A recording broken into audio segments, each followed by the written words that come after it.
Fala, nação rubro-negra! Sejam todos muito bem-vindos ao canal. E o nosso eterno artilheiro gaúcho faria aniversário hoje. Campeão da Copa do Brasil em 1990, do Carioca em 91 e do Brasileiro em 1992.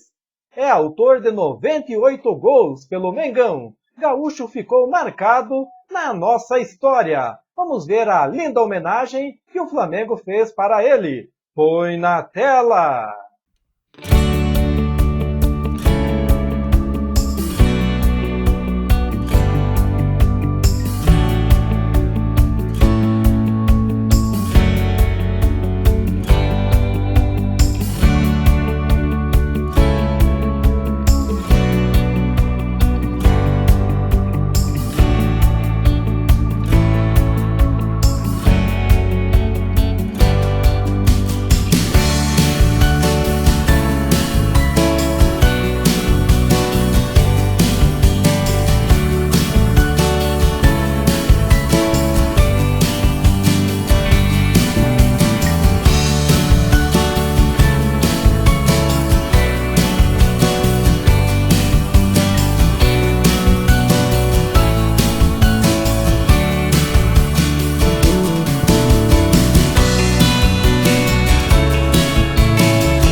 O técnico Tite anuncia nesta sexta-feira os jogadores convocados para as duas últimas rodadas das eliminatórias da Copa do Mundo, nas quais a seleção brasileira enfrentará o Chile e Bolívia.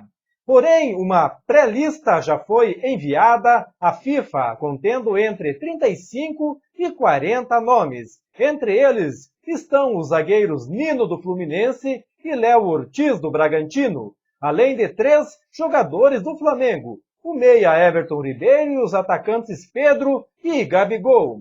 E vale destacar que a presença nessa relação prévia não significa a garantia de convocação. Tais atletas podem ficar na lista de suplentes, caso algum atleta se machuque ou não possa se apresentar por outro motivo.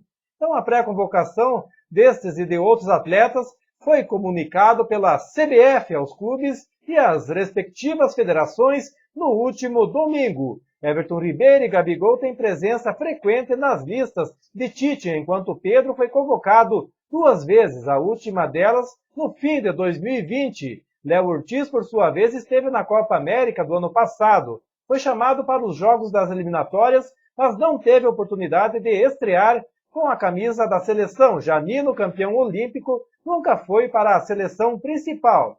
E o Brasil, já classificado para a Copa do Mundo do Catar, o duelo contra o Chile acontece no dia 24 de março, no Maracanã. Já a partida contra a Bolívia será em La Paz, no dia 27. Além desses compromissos, a seleção ainda terá de enfrentar a Argentina em clássico válido pela 6ª rodada, que acabou suspenso. O jogo ainda não tem data e nem horário confirmados.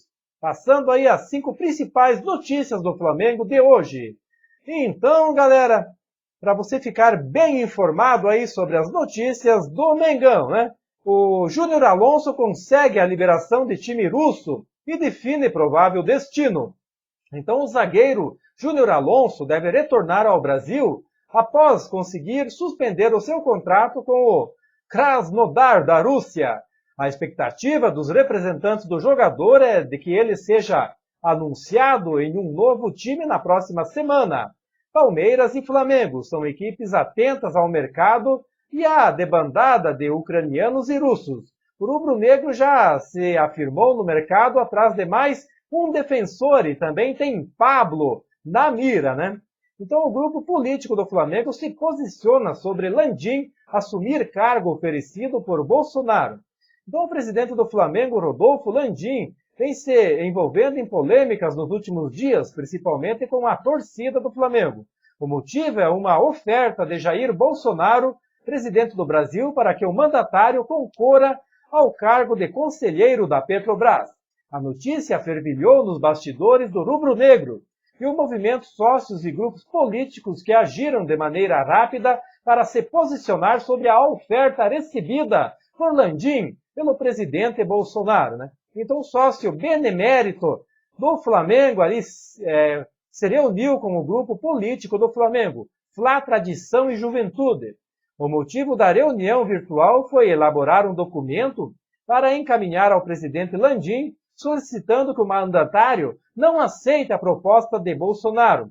E vale lembrar que, recentemente, o governo federal garantiu que Landim teria aceito o convite de Bolsonaro e acumularia duas funções na carreira, sendo presidente do Flamengo e conselheiro da Petrobras, o que não agradou aos torcedores do Flamengo, né? Então, falando agora sobre a contratação de Andreas Pereira. O Mauro César, o jornalista, avalia se o Flamengo pode desistir da compra de Andreas Pereira. Então, substituído no jogo Flamengo e Vasco, né? Após falha na jogada que terminou com o gol de Gabriel Peck, Andreas Pereira atravessa um inferno astral no rubro-negro. Por conta disso, parte da torcida defende que a diretoria desista de investir 60 milhões na sua contratação do camisa 18 junto ao Manchester United. Cenário que Mauro César Pereira vê como possível. Isso porque o acordo entre as partes ainda segue pendente de uma oficialização. Então, além do momento de Andreas em campo, outro fator pode pesar na eventual escolha. Como o Flamengo virou alvo de um processo judicial envolvendo o Banco Central, o orçamento para 2022 tem chance de ser comprometido em caso de condenação dos tribunais. Cenário que tem chances de causar uma reviravolta no acerto com o time inglês, né? Então, o Flamengo tentou antecipar o acordo para contratar o jogador, mas em baixa. A multa era de 20 milhões de euros e contratou por 10 milhões de euros. Fez um acordo, mas o empréstimo dele vai até o meio do ano e não precisa correr. Então, nesse intervalo, ele demonstrou uma insegurança em campo e parte da torcida está pegando no pé dele. O Flamengo tem uma questão no Banco Central dos tempos do presidente Kleber Leite ainda, que não pagou alguns impostos e transferências internacionais. O Flamengo previu no seu orçamento o pagamento de 30 milhões e o Banco Central pediu 127 milhões. Se ganhar 100 milhões, o Flamengo tem que pagar a dívida, disse o jornalista num programa Debate Pronto. Então, outra notícia é que o clube árabe toma decisão sobre a contratação de Diego Ribas. O meio-campista Diego Ribas, que está no Flamengo desde 2016, estaria na mira de clube árabe. Um dos times seria o Al Hilal, da Arábia Saudita, né? Porém, segundo a publicação da jornalista Raíssa Simplício, Diego não atuará no clube árabe. Isso porque, segundo disseram fontes ligadas à equipe a ela, o Al Hilal não tem interesse em Diego, porque não contrata jogadores dessa idade. O camisa 10 do Flamengo tem 37 anos, né? Então, já não tem interesse, né, os clubes de lá para contratar um jogador já que está em final de carreira, né?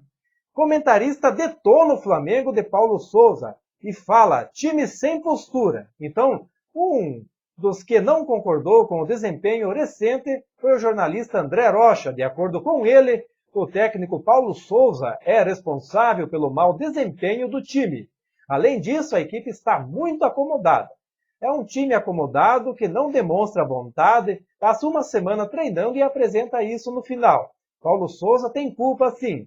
A questão do Everton Ribeiro, as alterações, mas não consigo tirar a responsabilidade do elenco, que está começando a ficar com um passivo grande. 2019 já está começando a ficar para trás e fica difícil isentar os jogadores e colocar tudo na conta do treinador, destacou o colunista, né?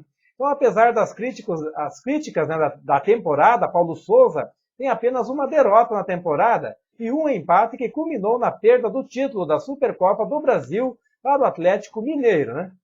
Mas é isso aí, nação rubro-negra! Quero agradecer a todos pela presença aqui no canal. Em breve voltarei com mais informações do Mengão. Um forte abraço a todos e até a próxima!